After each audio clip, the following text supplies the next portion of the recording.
Asyhadu an la ilaha illallah wahdahu la syarika lah wa asyhadu anna Muhammadan abduhu wa rasuluh. Allahumma shalli ummata Muhammadin sallallahu alaihi wasallam wa farij ummati Muhammadin sallallahu alaihi wasallam warham ummata Muhammadin sallallahu alaihi wasallam wansyur wahfad wa innahdatal waqi fil alamin bihaqqi sayyidina Muhammadin sallallahu alaihi wasallam wa ala alihi wa ashabihi wa atba'ihi wa zurriyyatihi wa itratihi wa azwajihi ummahatil mu'minin. Amma ba'du, yang hormati dan muliakan para ustaz dan ustazah, tokoh agama, tokoh masyarakat, Bapak Ibu hadirin rahimakumullah wa hafizakumullah. Sila bareng-bareng bersyukur kepada Allah Subhanahu wa taala bahwa pada malam hari ini kita diberikan kesehatan, kesempatan untuk kita bersama-sama menuntut ilmu, bersama-sama belajar, bersama-sama kita tafaqquh fiddin. Mudah-mudahan ini sebagai wasilah perantara kita untuk meningkatkan kualitas ibadah kita kepada Allah Subhanahu wa taala. Bapak Ibu yang saya muliakan, Allah Subhanahu wa taala memberikan kita berbagai macam kenikmatan, di antaranya nikmat yang sangat utama, sangat mulia adalah nikmat kesempatan, nikmat kesehatan, di mana Rasul sallallahu alaihi wasallam bersabda, "Man asbaha minkum aminan fi sirbihi," barang siapa yang saat itu, hari itu, pagi itu, aminan fi sirbihi, aman dalam lingkungannya. Kita alhamdulillah aman di lingkungan kita. Kita lihat di TV diberikan banjir di mana ini, Sulawesi. Begitu besar banjirnya. Alhamdulillah kita masih diberikan aman, nyaman, ya, walaupun gelap hujan, namun sampai banjir. Kemudian indahu qutu yaumi, ya, ada yang dimakan, ada rezeki tersebut. Man asbaha minkum aminan fi sirbihi mu'afan fi jasadihi. Jadi saya sebedui telu niki, ya, fakaan nama hizat lahu dunya. Maka ialah kekayaan sak paling utama kita hidup di atas dunia ini. Itulah kekayaan yang tidak ada bandingannya, bahkan lebih baik daripada dunia dan seisinya. Yang pertama, aman dalam keluarga. Yang kedua, sehat badan. Dan yang ketiga, ada yang kita. Dan alhamdulillah, ketiga hal tersebut kita miliki.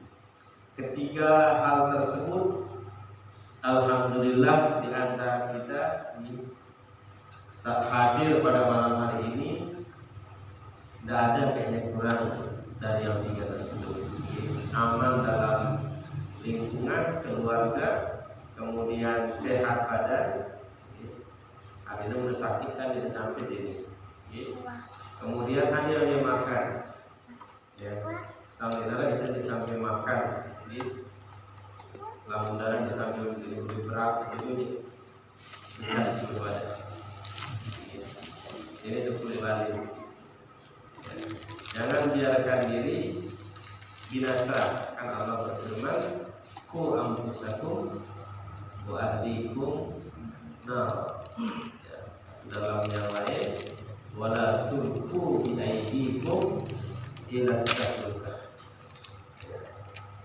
Ayat yang pertama, ku anfusakum, ya, jagalah dirimu, pelihara dirimu, ya, wa ahlikum. Jadi pertama kita menjaga diri kita, kemudian setelah itu keluarga kita. Ku anfusakum wa ahlikum nara, ya, jaga diri, lindungi diri dari api neraka. Apa maksudnya jaga diri, lindungi diri dari api neraka dan keluarga? Artinya apa saja hal-hal yang mendatangkan sebab kita masuk neraka, ya, sebab kita dimurkai oleh Allah, sebab amalan kita ditolak oleh Allah Subhanahu wa taala, maka itu kita hindarkan. Ya, maka itu kita hindarkan. Nah, karena itu Bapak Ibu yang muliakan, ini adalah warisan yang sangat mulia yang kita diwariskan oleh guru kita yang sampai kepada kita sampai saat ini adalah salah satu majelis, salah satu perbuatan yang ringan, ya. Kita harus paham, kita harus ngerti, ya, yaitu majelis. Ya. Itu sebagai salah satu benteng umat Islam, ya. Salah satu pertahanan umat Islam untuk menguatkan dirinya dan keluarganya dari ancaman luar, ya. Karena makin, ya, tantangan kehidupan, kan kita ini hidup di akhir zaman, yang mana banyak kejadian, banyak peristiwa yang kadang tak pernah itu pikiran layak terjadi manusia, ya. Tak pernah kita bayangkan terjadi saat ini. Nah, salah satu benteng tersebut yang dapat menjaga kita dan keluarga kita yaitu melalui majelis ilmu, ya. Makanya orang-orang luar Islam itu heran dengan begitu kuatnya persatuan umat Islam ini melalui majelis ilmu. Padahal majelis ilmu tersebut, ya, dimulai pengadaan acara beli-beli, dimulai beliau kartu undangan resepsi, ya. Tetapi kita bisa berkumpul, bisa mengaji, duduk, ya, dan mendapatkan ampunan dan pahala di sisi Allah Subhanahu wa taala. Kemudian ayat yang kedua, wala tulqu bi aydikum ila tahlukah. Dan jangan engkau biarkan tanganmu, ya, jatuh ke dalam kebinasaan. Artinya apa? Apa Ibu yang memuliakan, ya. Ketika ada sesuatu hal, ya, yang bisa membuat kita celaka atau berbahaya, maka wajib kita menghindarkan diri atau wajib kita bertahan, ya. Bahkan ketika saat-saat tertentu kita dibolehkan untuk melawan, ya. Jangan biarkan diri binasa. Nah, seperti yang saya sampaikan tadi, ya.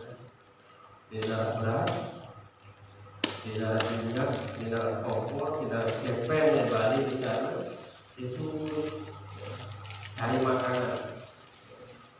Nah, itu bagian daripada wala tulqu bi aydikum ila tahlukah. Atau kita berada di lingkungan yang dapat merusak kita, ya, pergaulan kita, pergaulan anak-anak kita, ya, dan lain sebagainya, maka itu harus kita hindari. Man ra'a minkum munkaran falyughayyir biyadihi. Barang siapa yang melihat satu kemungkaran, misalnya ada satu kaum, ya, dapat merusak pergaulan kita, dapat merusak pergaulan anak-anak kita, misalnya minum minuman keras, misalnya,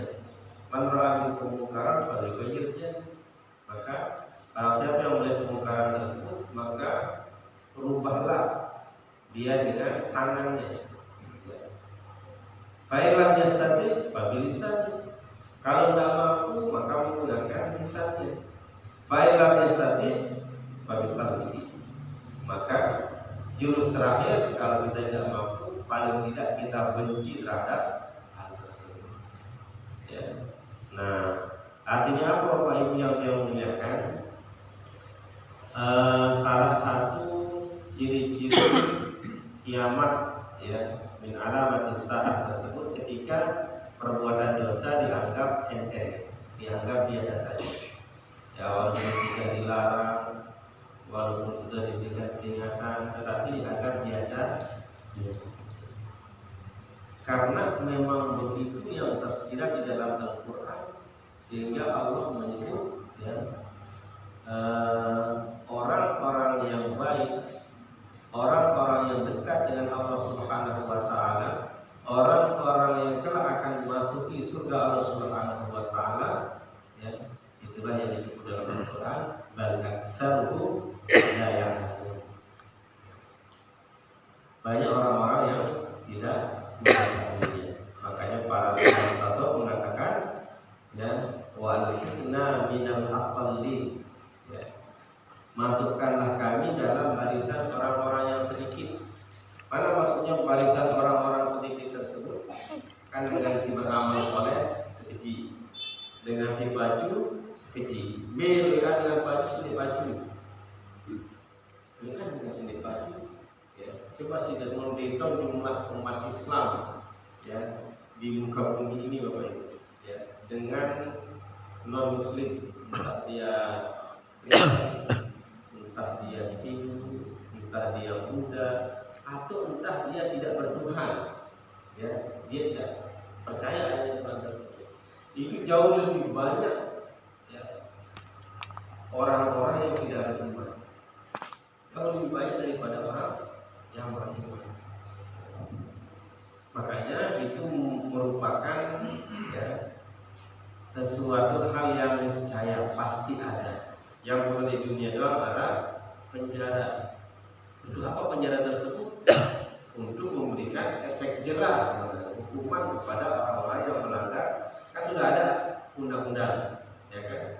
Sudah ada undang-undang, sudah ada syariat Al-Quran, sudah ada polisinya, ya. Tetapi ada tidak orang yang melanggar aturan tersebut? Banyak, walaupun orang banyak juga di penjara tersebut. Karena Allah sendiri menyebut dalam Al-Quran, waqalilun min ibadiyah syakur.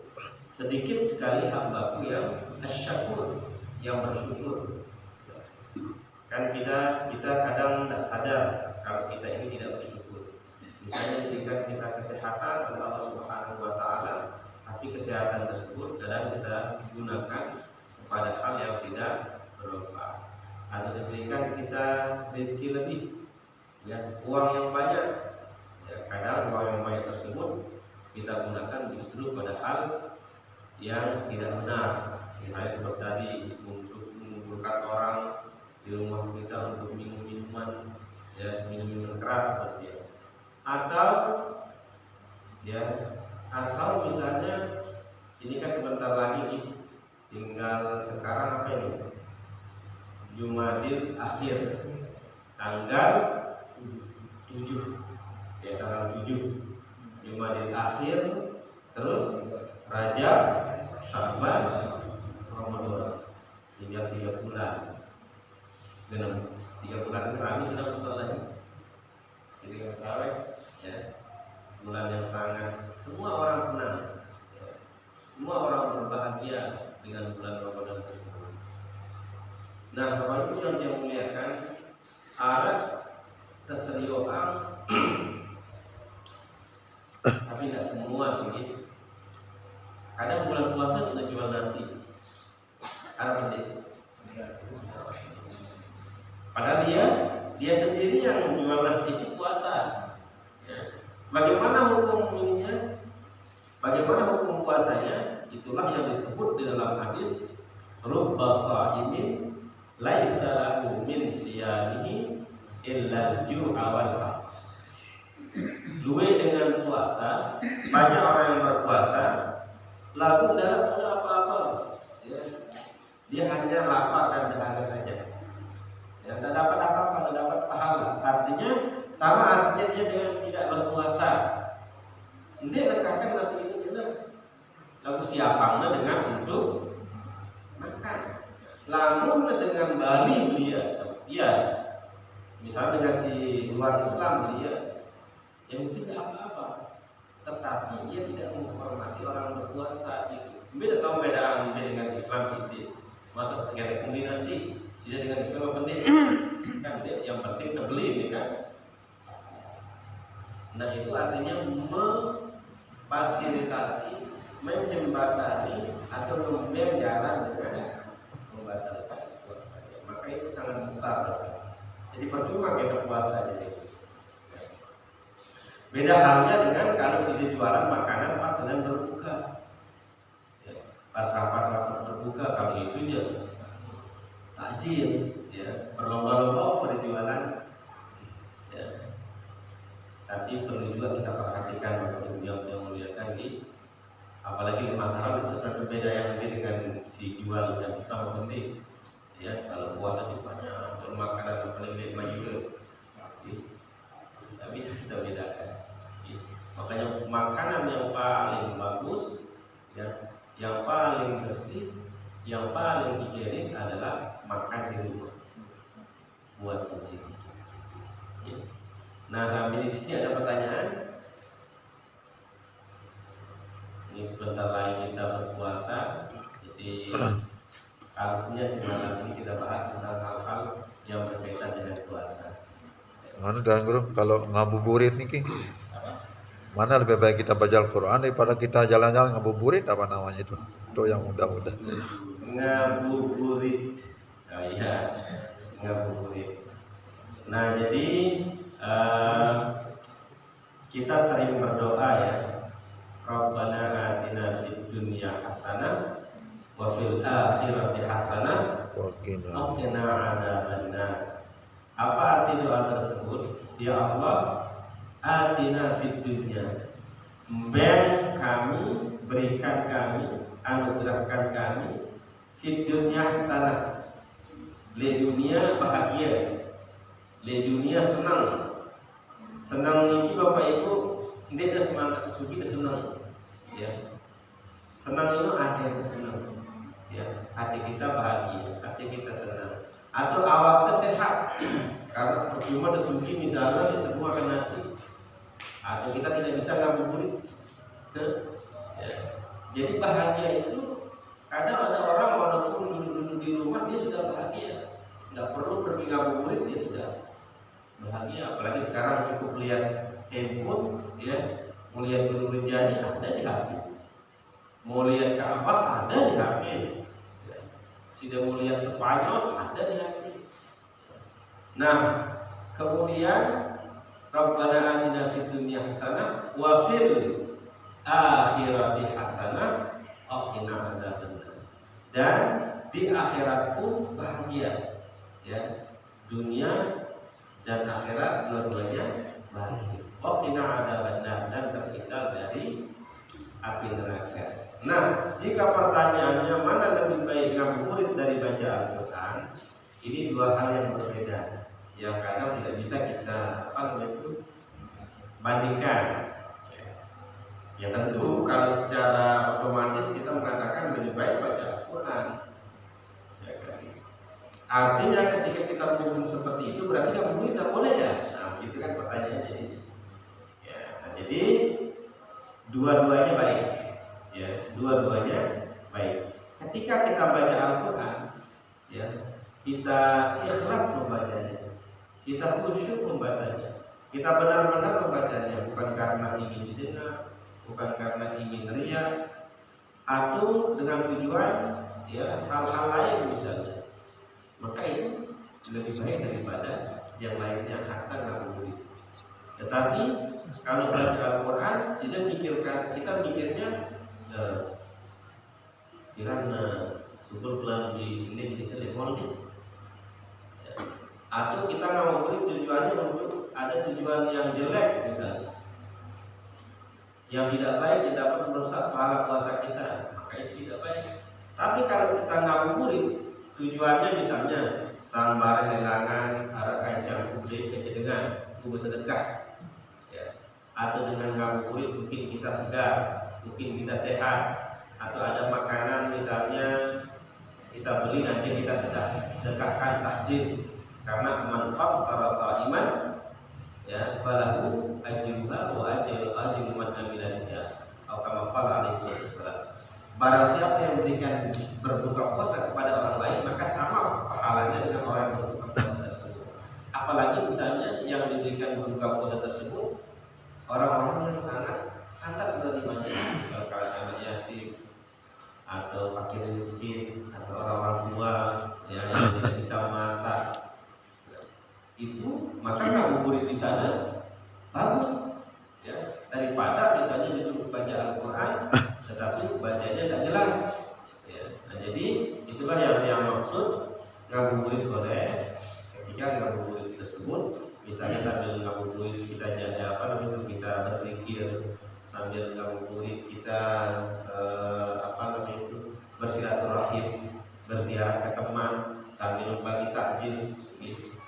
Atau ketika membaca Al-Quran, kita membaca Al-Quran sambil merenungi maknanya, kemudian kita rutinkan, kemudian kita niatkan sampai khatam, itu hal yang bagus gitu. Nah, jadi innamal a'malu Lanjut. segala sesuatu itu bergantung kepada tambah.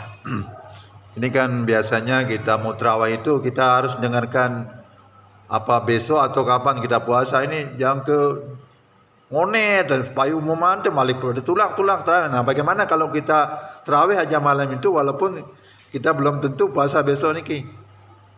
Seperti kemarin itu kan orang sudah pulang malik dah umuman suruh tulang terawih niki. Nah, jadi apa namanya itu, karena dalam penentuan awal Ramadan ini ada namanya ru'yah, ada namanya hisab. Hisab itu kalender ya, sudah dihitung, jadi sudah pasti kapan mulainya Ramadan. Kemudian ada ru'yah, ini pemerintah dengan Ahlus Sunnah wal Jamaah yang menggunakannya NU dan NW ya. Itu yang menggunakan ru'yah, artinya dari bulan dulu baru dia mulai puasa, artinya ada sidang isbat. Iya. Dan sidang isbat tersebut tidak bisa dilakukan kecuali menjelang malam, pas tenggelam matahari itu baru kelihatan. Karena Rasul bersabda, sumu biru'yatihi, mulailah berpuasa dengan melihat bulan, wa aftiru biru'yatihi, dan berbukalah ketika melihat bulan. Nah, berkaitan dengan sholat tarawih ya, jadi ini dalam tarawih lalu di bulan puasa, maka dia ini enggak, aduh ke tarawih mereka dan puasa tidak bisa, harus pasti dulu baru kita tarawih. Karena tarawih itu tidak harus setelah isya, boleh kita akhirkan ya. Jadi misalnya lewat 10 menit bahkan sejam, yang penting kita ibadah, karena ibadah itu mabniun ala tauqif. Jadi ibadah itu adalah sesuatu yang sudah ditetapkan oleh Allah dan Rasulnya. Makanya kaidah usul fikihnya al aslu fil ibadati at-tahrim. Asal dalam ibadah itu haram. Illa ma dalal dalilu ala khilafihi. Sampai ada dalil yang mengatakan itu boleh. Jadi al-aslu fil ibadah at-tahrim. Apa maksudnya? Karena kita tidak boleh melaksanakan ibadah semau kita ya. Atau karena alasan aduh daripada baik kurang terawih dulu kekeliman pasti tidak boleh ya. Jadi ibadah itu harus pasti. Makanya innas salata 'alal mu'minina kitaban mawquta. Salat itu sudah pasti, sudah pas waktunya. Makanya ini misalnya aduh masih sekalian kalau jamaah ngebang itu kekeliman dan ngebang tidak boleh ya harus pasti, ya harus pas, karena asal daripada ibadah itu adalah haram, ya kecuali yang sudah ditentukan, diajarkan oleh baginda Rasul Sallallahu Alaihi Wasallam. Beda halnya dengan adat, al aslu fil adati, ya al aslu fil adati itu al ibahah atau mubah, ya. Asal pada hal-hal yang berhubungan dengan adat, apa itu adat? Makan dan minum, atau dalam muamalah jual beli, atau dalam pernikahan, itu asalnya boleh, ya. Illa ma dalil dalil ala khilaf, kecuali ada dalil-dalil yang menunjukkan bahwa itu tidak boleh. Tapi kalau dalam perkara ibadah itu sudah punya aturan sendiri, ya, sehingga itu ketika belum jelas kapan mulainya puasa tersebut, maka sebaiknya kita tunggu. Bahkan harus kita tunggu, itu konsekuensi daripada kita bermazhab. Nah, itu sebagai itulah atiullah wa atiur rasul wa ulil amri minkum. Taatlah kepada Allah, taatlah kepada Rasul, dan ulil amri. Siapa ulil amri? Pemerintah. Jadi tidak berdosa kita mentakhirkan. Ya, jadi tidak apa-apa yang kita tunggu sampai kepastian, sampai ketentuan jelas. Ditambah lagi sehubungan dengan adat tadi, kan biasanya kalau kita masuk puasa itu kan ada namanya bersin.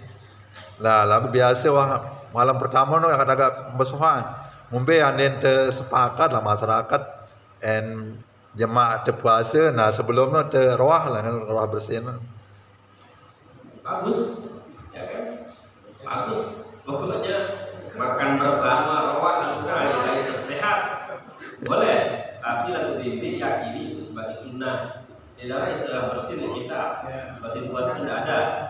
Lalu kan dia ada kan maaf-maafan beri dekat cuma kita senang-senangan, ya makan sehat itu bagus sambil kita bersedekah, itu bagus. Itu artinya kebiasaan yang diajarkan oleh orang tua kita dulu, ya itu bagus, kebiasaan yang baik. Kumpul kita bareng, ya siap-siap terawih, ya makan bersama, silaturahmi, sinyal makanan, dia bersedekah. Jadi di rumah masuk puasa saja sudah bersedekah. Itu hal yang luar biasa. Jadi sangat bagus. Ada lagi? Ya.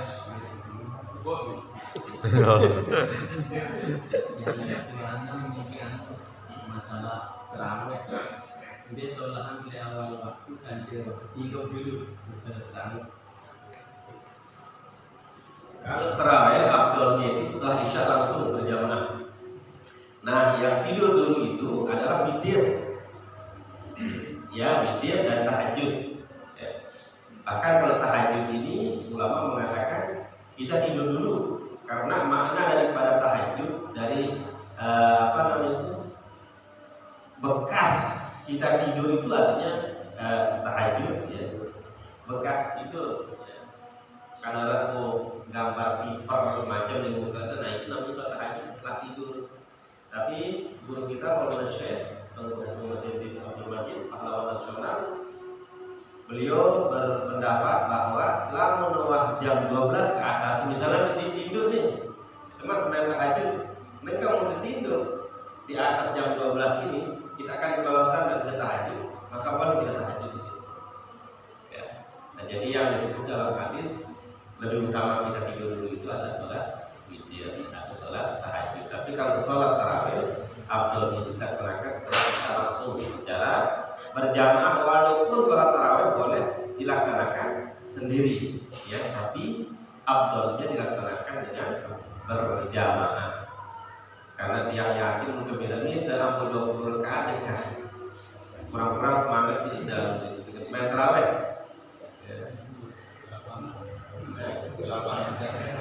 Jadi aduh baik waktu terawih karena tarawih salir kan,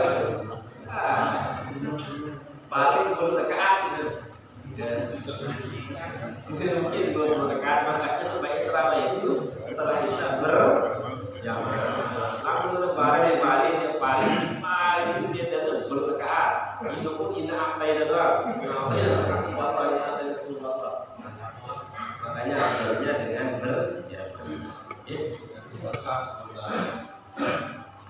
Tapi barusan mikir langsung yang buat hari itu daripada dia tidur langsung mikir. Bagusan witir bersama imam karena Rasul bersabda man shalla ma'al imam hatta yansarifa kutiba lahu qiyamul lailatin. Saya sembahyang berjamaah salat tarawih sampai witir bersama imam sampai selesai, maka sama artinya dengan sembahyang tahajud semalam suntuk beserta witirnya. Kemudian nampaknya kayak bau. Imam Syafi'i sudah memberikan kita solusi, ikuti sudah kan itu, apa namanya itu, ikuti berjamaah sampai selesai. Saya ingin nambah lagi, karena misalkan pada bangun sembahyang tahajud tutup manusia itu, boleh, ya boleh. Tapi kalau ditanya abdolnya, lebih abdol witir bersama imam karena jamaahnya itu yang dilihat. Innama ju'ilal imamu liyutamma bihi, ya. Disyariatkannya salat berjamaah ada imam tersebut untuk menyempurnakan salat, ya, dan mengungguli salat dibanding dengan salat sendiri. Maka lebih afdal kita tarawih kemudian witir bersama imam. Wallahu a'lam.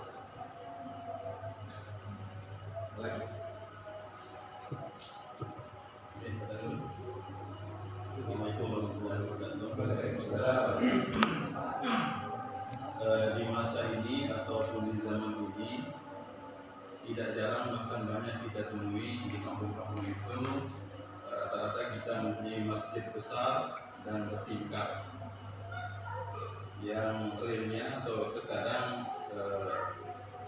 tidak bisa kita maksimalkan, tapi di bawahnya maksimal kita bisa buka di bawah dan lantai duanya kadang tidak bisa kita lakukan. Yang saya tanyakan untuk memaksimalkan fungsi masjid itu, fungsi masjid yang boleh kita lakukan secara agama itu apa-apa saja? Ya, jadi masjid itu adalah rumah Allah di atas muka bumi, yaitu masjid, artinya tempat suci. Kemudian masjid tersebut, ya, itu dikembangkan fungsinya ketika di zaman baginda Rasulullah Sallallahu Alaihi Wasallam. Jadi Rasul ketika berdakwah itu membangun masjid. Masjid itu fungsinya selain sholat berjamaah, majelis taklim. Jadi majelis taklim dipusatkan di masjid. Ya, entahkah itu dars itu seperti kita kajian, atau ya majelis taklim itu dalam bentuk pendidikan Al-Quran yang kita sebut dengan taman pendidikan Al-Quran, atau tilawah, atau zikir. Ya, makanya ada dalam hadis itu ahlus suffah, yang kerjanya zikir, ibadah. Itu fungsi masjid, ya, tempat berzikir, tempat bertaklim, ya, tempat belajar, dan tempat bermusyawarah. Ya. Ada hal-hal yang nyangkut tentang masalah bersama, tempatnya di masjid.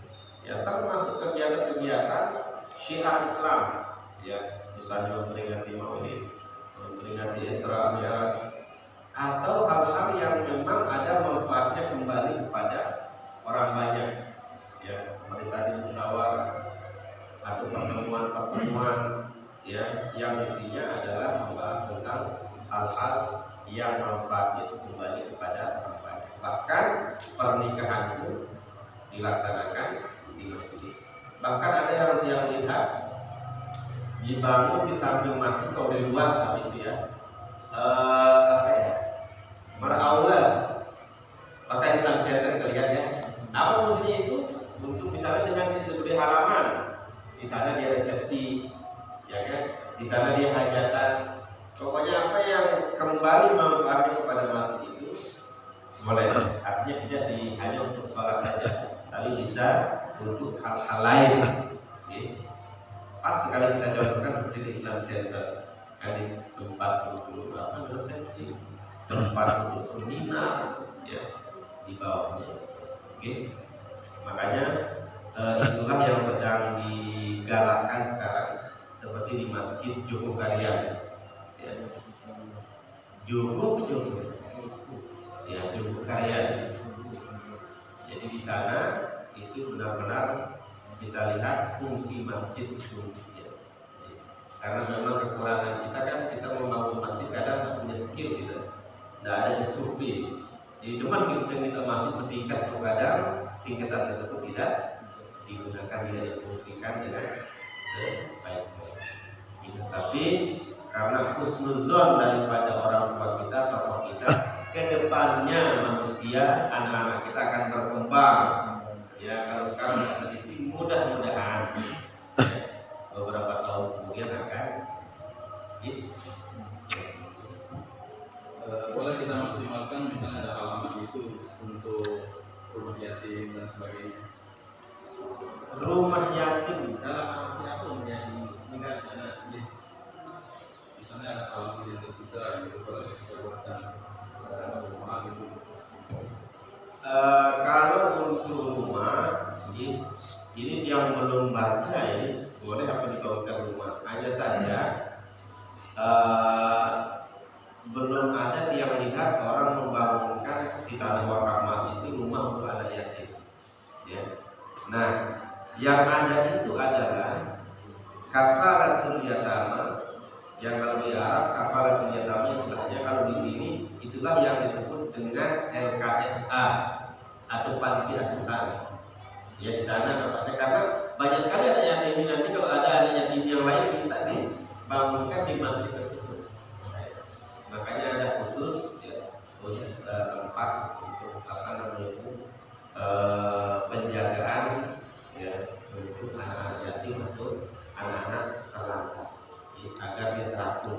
Ya karena yatim nanti akan besar, akan nikah. Ya bagaimana dia nanti rumah kalau di masjid, karena wakaf masjid itu tujuan utamanya adalah untuk memakmurkan masjid. Itu.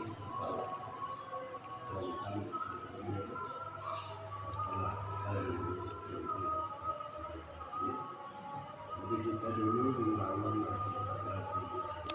atas saran termasuk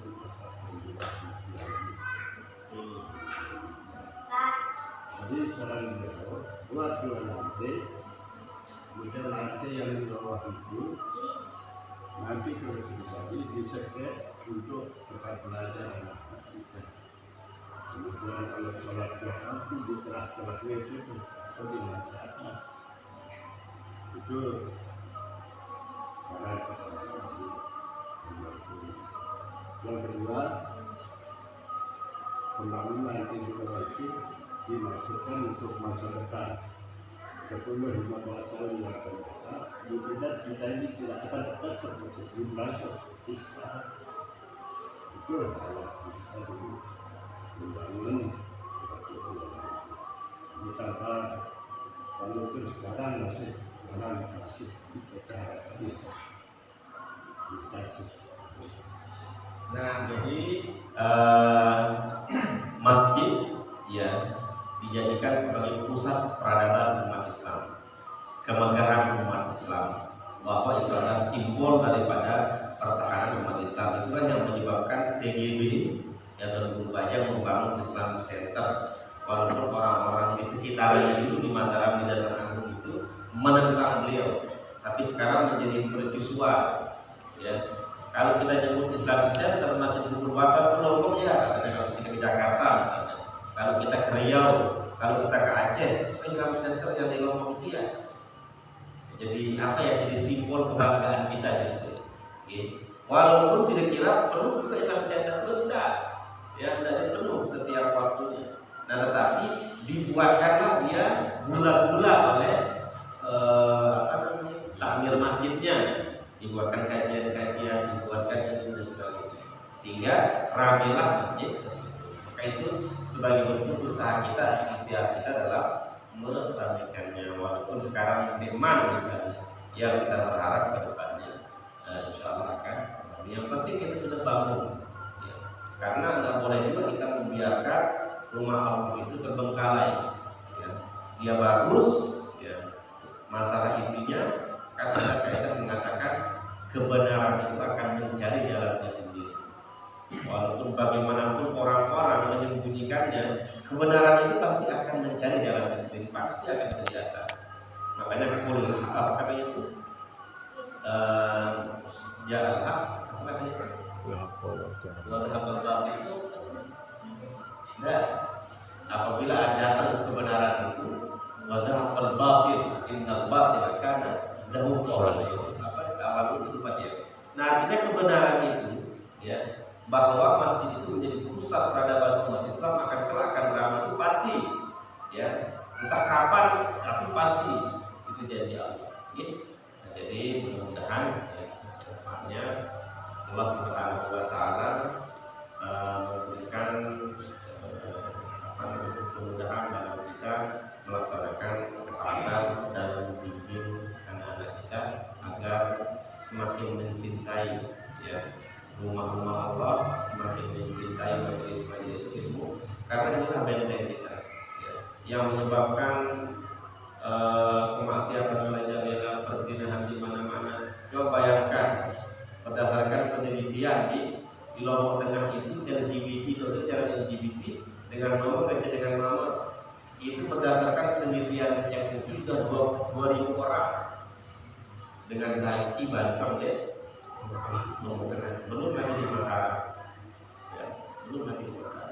Itu karena kita bermajelis ilmu, misalnya anak-anak kita jarang tidak cinta lagi, tidak demen lagi dia untuk mendengarkan ilmu, apalagi belajar, apalagi mempelajari ilmu-ilmu yang susah, misalnya kita mempelajari nahwu, kitab kuning, jas kitab kuning, ada yang belajar bahasa Inggris. Maka dari itu yang muliakan, mudah-mudahan dengan semangat kita ya, karena apa yang kita perlihatkan sekarang, baik yang kita perlihatkan sekarang, insya Allah ada dari keluarga kita, anak-anak kita, cucu-cucu kita akan menjadi orang yang baik. Jadi apabila kita mulai suatu kebaikan tersebut, kebaikan itu tidak ada istilahnya terlambat ya, tidak ada istilahnya terlambat ya. Nah mudah-mudahan apa yang kita laksanakan pada malam hari ini mudah-mudahan sebagai wasilah kita untuk mendapatkan kebaikan-kebaikan dan petunjuk dari Allah Subhanahu wa taala. Kami sedikit dan Bro. Seperti fungsi masjid itu kan untuk orang-orang Islam, tapi kita lihat di media kan banyak orang-orang yang non muslim masuk masjid, tapi kan disyaratkan dia untuk berpakaian yang rapi. Ya. Ini gimana sebenarnya hukumnya yang meninjau ke masjid itu, seperti Islamic Center juga banyak saya lihat yang non muslim. Jadi ada beberapa masjid ya, termasuk Masjid Nabawi, Masjidil Haram, tapi yang tidak boleh dimasuki oleh orang selain muslim. Tetapi kalau masjid lain itu boleh. Bahkan yang lihat di Masjid Azhar banyak orang non muslim masuk dengan catatan untuk Allah. Ya. Nah, dulu pernah Tuan Zahid ditanya bagaimana hukumnya orang kafir masuk masjid. Beliau menjawab, orang kafir itu bukan badannya yang najis, tetapi akidahnya, keyakinannya yang najis. Jadi selama dia secara zahir tidak najis di badannya, ya kemudian berulah boleh. Karena di Masjid Haram, Masjid Azhar yang lihat tetap ada orang masuk, kemudian luar biasa dia. Nah mungkin dengan begitu kita harap mereka itu masih Islam, ya, mendapatkan hidayah. Jadi boleh, ya, boleh orang non Islam, orang Hindu, orang Buddha, ya, orang Kristen masuk masjid boleh. Mungkin masjid musola, apalagi musola, ya, boleh. Sama dia berdoa. Yang kedua yang tadi itu tidak ada seniat yang sebelumnya kalau waktu itu cuma yang kita tanyakan fungsi sebenar saja, biar kita bisa maksimalkan itu saja sebenarnya sih, dengan tidak mengurangi kesyukuran kita. Nah makanya kalau membangun rumah yang belum tahu ya, dan belum yang ada melihat seperti itu. Tapi kalau fungsinya itu, pokoknya fungsinya selama untuk lillahi kalimatin din, yang untuk menegakkan agama, syiar-syiar Islam dibolehkan. Allah. Cukup ya?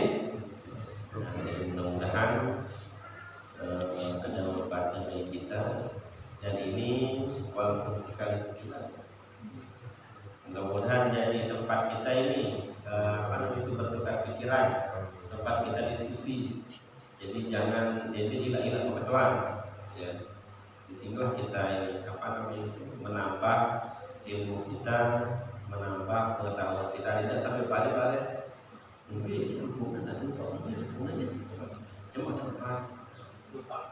Kalau si Demalu juga bertanya, datang ke rumah. Ada banyak sekarang kan di Facebook, di Google banyak. Ya. Artinya supaya kita jangan tersesat, ya. Karena malu bertanya, sesat di jalan. Sesat di jalan. Tapi kalau sesat dalam beribadah, sesat dalam beragama, itu bahaya, ya. Bahaya, neraka dapatnya. Nah oleh karena itu dalam hal agama jangan sekali sembunyikan, jangan malas-malas. Misalnya kita bermimpi terus tiba-tiba basah sarungnya, ngejul air mati, apa air mati atau air mati apa? Mazi. Air mandi, Wadi. air mandi, air wadi. Air wadi. Bumi ini, nanti seperti. Yang hal-hal ini perlu juga kita. Nah kalau mani itu yang najis, ya, yang najis itu air mani dan wadi. Keputihan masuk air mani tidak. Kalau keluar keputihan kena kain najis, tapi tidak perlu mandi, dia cukup bersihkan kemudian sholat. Nah saya tidak tahu nih dia air mani apa air mani misalnya kan, karena kebiasaan dalam fikih itu disebut sebelum keluarnya air mani itu air mani dulu. Maka kalau ada air mani dalam kain kita misalnya najis, cuci dia, ya, karena sering bersamaan itu, ya, itu yang menyebabkan dia menjadi najis. Ya, jadi kalau tidak ada, mari bersama-sama kita tutup kajian kita ini dengan kita berdoa. Mudah-mudahan kita yang berniat sehat, ya, yang sakit, mudah-mudahan disembuhkan oleh Allah Subhanahu wa Ta'ala.